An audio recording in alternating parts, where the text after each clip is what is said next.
पनुआकिल पीरवा जो 2016 का PC3 जे 38 करोड़नि जी scheme मां मरमत वारो कम मुकम्मल थी न सघियो। इन हवाले सां वधीक तफ़सील ॾेई रहियो आहे पनुआकिल मां CN न्यूज़ जो रिपोर्टर अयाज़ झंडीर।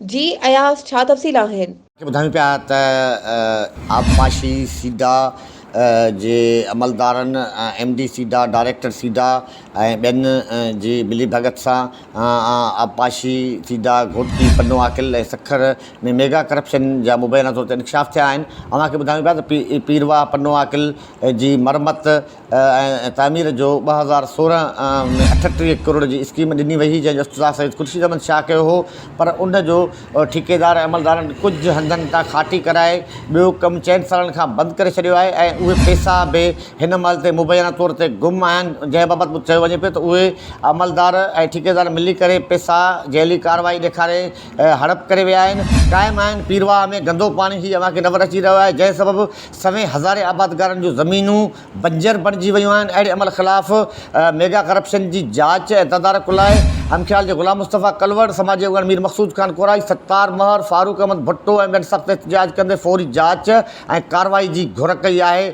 महिरबानी अयाज़ तफ़सीलनि खां आगाह करण जे लाइ। वधीक ख़बरुनि ऐं अपडेट्स जे लाइ असांजे चैनल खे सब्सक्राइब कयो ऐं हा, बेल आइकन खे प्रेस करणु न विसारिजो त जीअं असांजी हर नई अचण वारी वीडियो तव्हां ताईं पहुचे।